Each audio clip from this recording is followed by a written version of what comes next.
about time. You came in after 11. We started at 9. Take the time you've been allocated. Kindly speak to the clauses that you have so that the rest of the people who are here get an opportunity also to be heard. One, salute to the Senator Okiya Omtatah, Karumo Dhalma, and Okiya Wambua, and the other senators we've seen in their benevolence. They've been acting in the best interest of the public.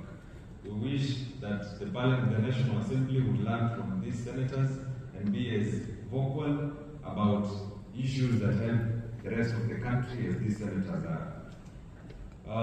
Going to the other clauses, I'll begin with clause 1.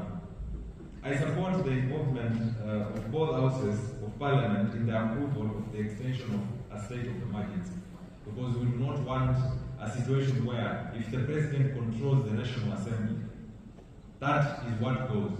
We want the two houses of parliament to approve the extension of a state of emergency so that we understand both legislative houses have okayed this. On the second provision for the Senate to oversight all revenue of county governments. I agree with this because I come from a county government that is rich in resources. We have limestone in Kitui County that can last all the cement factories in this country for 50 years.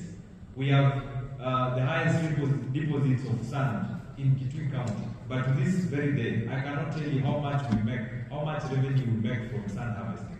The former governor, Charity Kaluki Ngilu, for 4 years, and for 5 years to be precise, could not show us in our records how much we collected for sand in that county. And this happens in almost every other county. This is a problem we need to deal with.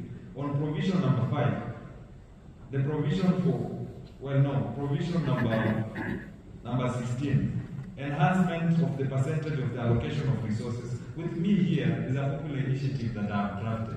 And I have put this in my popular initiative, that we need to increase the percentage of the allocation of resources to counties from 15 to possibly 50%. There's so much money that remains with the national government.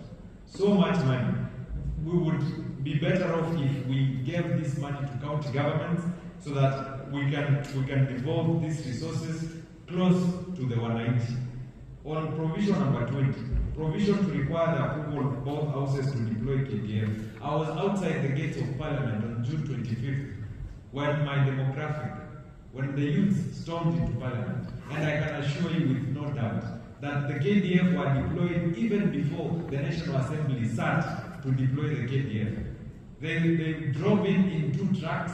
I was there, I can confirm this. This was before the official deployment by the National Assembly. So we need to take such instances. Duale, the CS of defense back then, authorized this even before it was approved by Parliament. We need both houses of Parliament to tackle serious issues like this.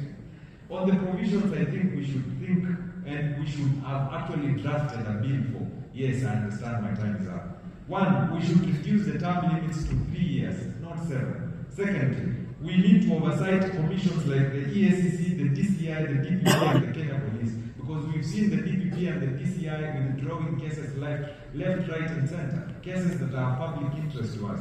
And we've seen them not being in an interest to convict anyone who is of a corruption offense. Your time is up.